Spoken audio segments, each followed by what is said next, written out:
Shalom, shalom, it's your brother Shawab. First and foremost, I want to give all praises, honor, and glory to the Most High God Yahweh, Ba'ashem Hamashiach Malaki Hawashai, Ba'ashem Rakak Wadash. Um, Basically, the name of this lesson being Bible Family Tree Visual Aid, and in brackets timeline. The purpose of this lesson being that for some brothers and sisters, uh, some brothers like me, I'm quite a visual learner, so reading is, I'm fine with the reading, don't get me wrong, but sometimes I just need that extra, that visual help, It helps to visualize things, and usually when I'm reading, I do visualize things in my head, but sometimes, and I'm sure a lot of brothers can relate, and maybe some, well, definitely some more severely than even me, like some people just really can't visualize this in their head when they're reading it. So for them brothers, I got an amazing tool that I've been using for some time now. It's this Bible Family Tree. We'll get into that soon. This website. This is a great website. So just for those brothers and sisters that need that extra visual help, because as I say, when I'm especially through things like Chronicles, and when I'm reading through these generations, sometimes it can get a bit overwhelming hearing all these names and this person begot this person, and sometimes it's like, wait, was he born to who? And sometimes the way it's worded can be a little bit off-putting. Not always, but this is just, like I say, it's just for that extra visual aid when you need it. It can always be helpful. So first I want to start with Genesis 9. Reason being just to set the scene. And then we'll come back to this. We're going to read it now, then come back to it after we've visited this here. So I'm going to give you an example, through reading, and then we're going to go check out the family tree, and then we're going to head back, and it will make sense. It makes sense anyway, but like I say, it's just for those people who need the extra visual aid. This is a great tool that I found. Help that I find helps me. So like I can get my words out there. I find helps me sometimes when I'm, my brain's getting a bit scrambled, or I've had a long day and I'm not quite taking things in properly. Is any reason you could think of to use it, it's applicable. So so basically, this is fresh off the ark, right? Fresh off the boat. The flood's just gone. Fresh off the boat, right? And God blessed Noah and his sons, and said unto them, be fruitful and multiply, and replenish the earth. Okay. So God had told them replenish the earth, because everyone's wiped out, and it's their job now to replenish the earth. Okay, so that's all I needed from chapter 9. We're going to go to chapter 10, descendants of Noah. Okay, so verse 1, now these are the generations of the sons of Noah, Shem, Ham, and Japheth, and unto them were sons born after the flood. So it goes through the generations of Japheth, it goes through the generations of Ham, and then we get to Shem, which is obviously the chosen line, because the Most High has always been choosing. We know this. And a quick side note, how blessed are we that we get all this? Like, even Christians, they don't believe 100% from Adam and Eve and all the genealogy and the genealogies from there. They don't believe it 100%. They come up with all sorts like, oh, it's metaphorical, it's representative, it's this, it's that. They don't believe it 100% like that more time. So how blessed are we that we genuinely have record keeping from the beginning, from creation? How blessed are we? All praises to the Most High God. How blessed. But verse 25, through the line of Shem, unto Shem also, father of all the children of Eber. Right, let's just quickly get Eber. Okay, I just want to quickly get this. Eber or Heber, the region beyond.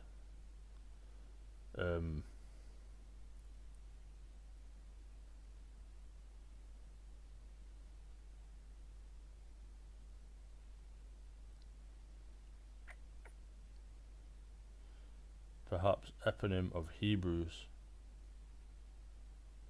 Okay, so this is where Hebrew kind of stems from. Alright.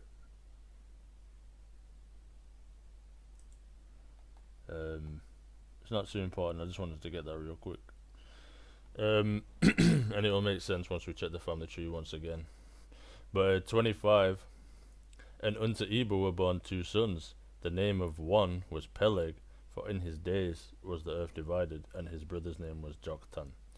So you might look at that and think Peleg, for in his days was the earth divided, and you think, like, this is the reason that it was called Peleg. And you might think, well, how does that explain anything? You know, how does him being called Peleg have anything to do with the earth being divided? And this is why this is a great tool that you can use right here. Tools, I didn't even notice that. That's literally the case. This is a great tool to use because you can go into it. Peleg, division. It means division, right? So then we go into chapter 11. Descendants of Shem. These are the generations of Shem, and we're looking for Eber and Eber. We got Peleg.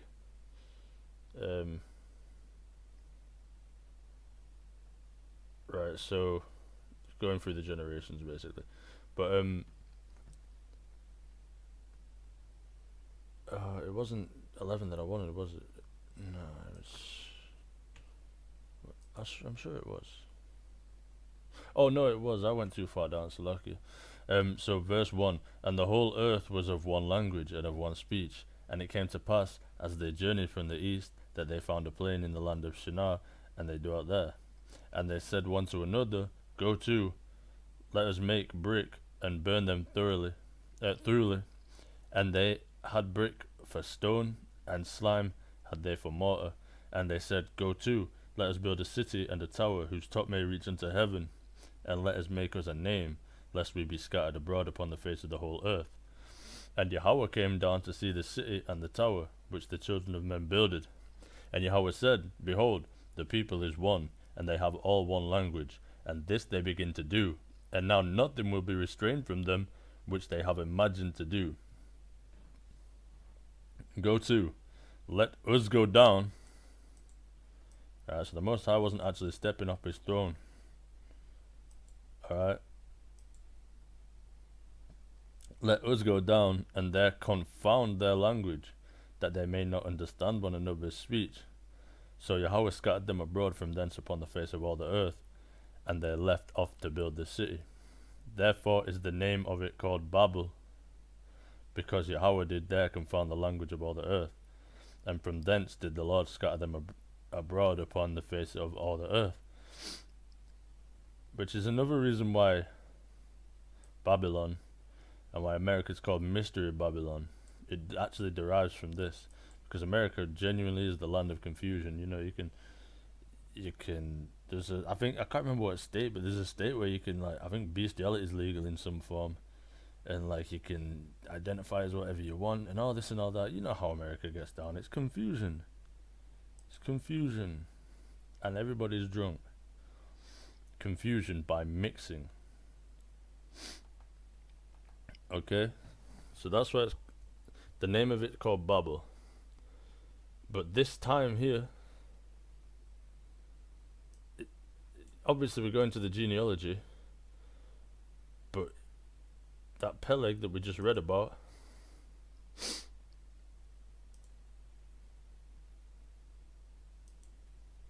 that's a clue right there. That's a nice little clue for the for whose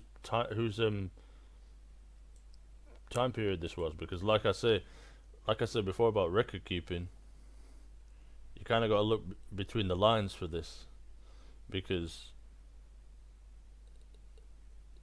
this, to Christians especially, this just seems like a story, a fairy tale storybook.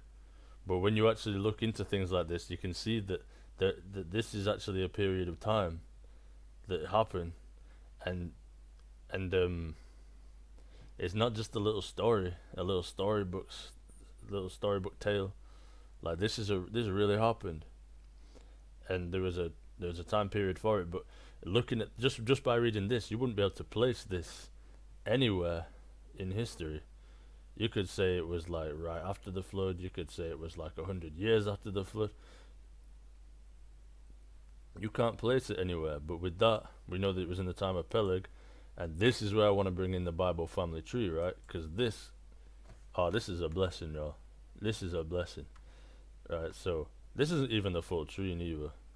Like you see all these little blue dots, not just blue, all these dots. You can expand this massively, yo. You hover over and it tells you where to find them in the Bible.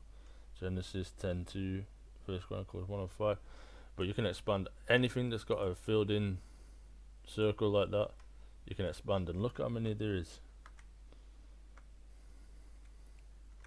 You know, like, yo, this is massive. This isn't even the full thing. Like, you can expand so much of this and it just ends up huge. And this is all biblical. This is all derived from the Bible. So this is great. This is a great tool. But if we go to Noah, and to his son Shem, following this chosen line, we find Peleg.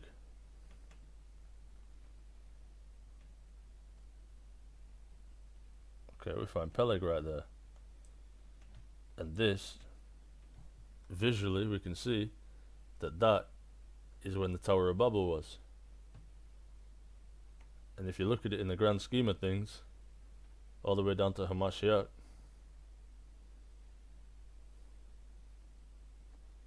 you know, it's just a good visual aid. So that's one thing, and that's just one. Salakia, that's just one example. You can do this quite a few times with different things. You just gotta be diligent at looking at the definitions of people's names and whatnot. And especially where it says they named them such and such for such and such reason and things like that. You gotta just look out for these little hints, and you can place it. We know that after that this is, you know, this is the time period. Obviously, we know that Noah is when the flood was. That's pretty obvious. But you might not know that Tower of Babel happened here. I mean, some people might place it down here. Some people could place it here. But we know by the definition of Peleg's name that this is when the Tower of Babel was. This is when all the language was confounded. So all these people all ended up with different language now. They all speak different to each other. And here's a little something for you, actually.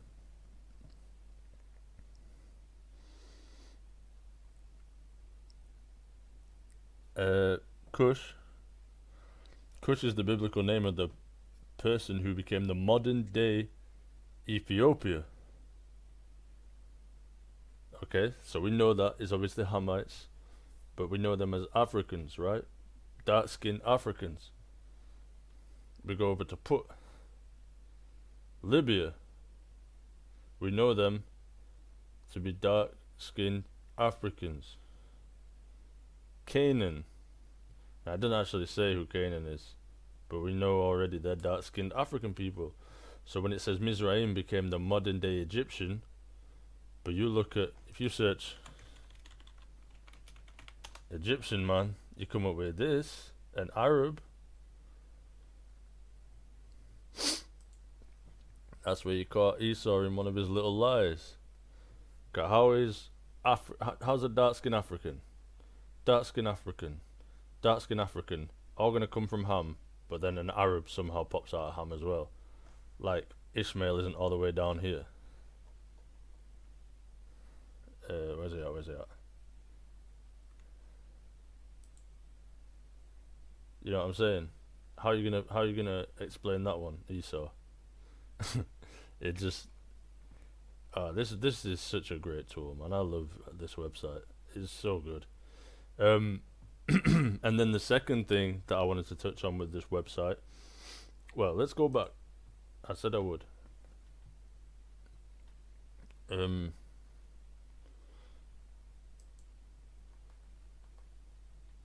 So yeah, when you're reading these genealogies, and this will touch into the second part that I was just about to bring up anyway. When you're reading into these genealogies, let's go to the sons of Shem. Sons of Shem on here, descendants of Shem. So you're reading through. We got Arphaxad. We got Salah. We got Eber. Peleg. It's right here. Shem, Arphaxad, Salah, Eber, Peleg. Sometimes it does say the name a little bit different. I'm not sure why. Because if we go to 1024, it doesn't say Shelah. In fact, this is one of the only downsides to this. Arphaxad became the father of Shelah. Shelah became the father of Eber. It's not even what it says. Like, it must be a different translation. Does it actually say what translation? I don't know if they changed the names on translations though. NAS. Genesis.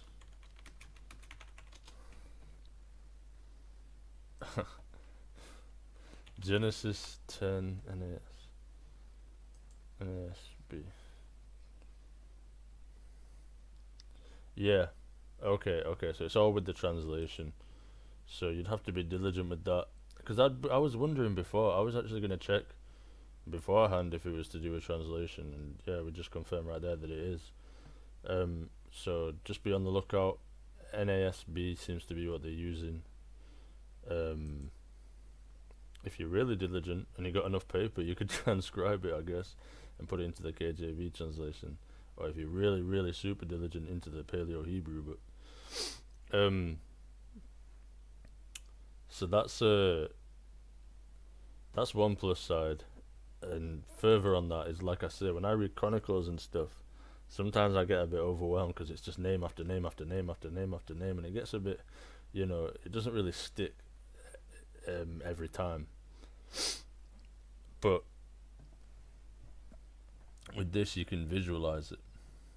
So the sons of Levi: Gershon, Kohath, and Merari. So we go down to Israel, go to Levi, Gershon, Kohath, Merari.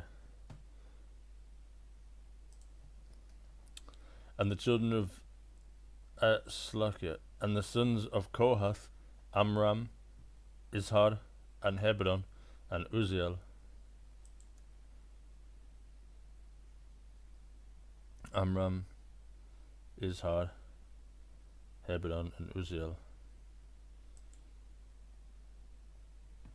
And the children of Amram: Aaron, and Moses, and Miriam. And the sons of Aaron: Nadab, and Abihu, Eleazar, and Ithamar.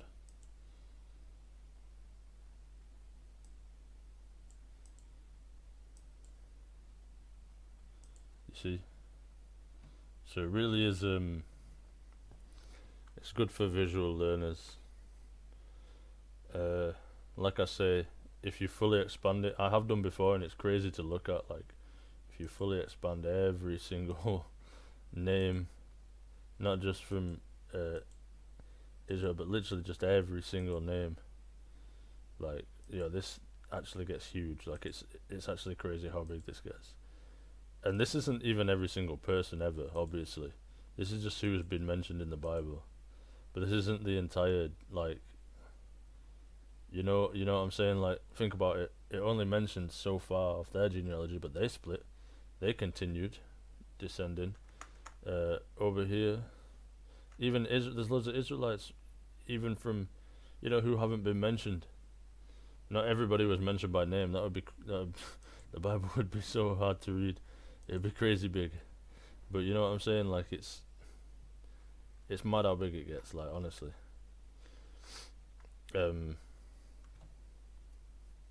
Over here, Ishmael, they descend. They continue descending.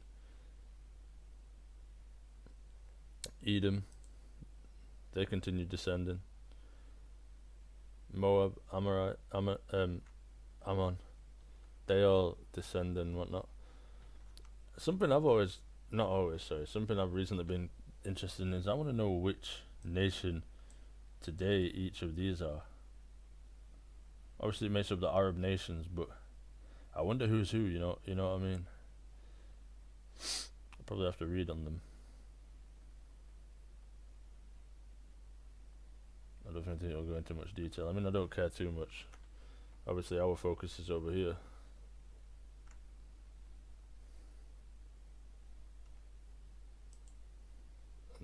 On Jacob. And so on. But yeah, I've been a bit long-winded with this. Salakia, I'm in a weird mindset today. I've not really been on the right page all day. Kind of been scattered. Yeah, just had a really weird day. You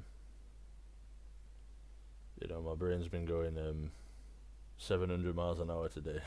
I don't know why, but yeah, that's that. I don't think I've got much more to say. I just wanted to touch on that, and with that, I want to give Kahala Yahweh, Ba'asham Hamashiach Malaki Hawashai, Ba'asham Makakodash, and yeah, Shalom.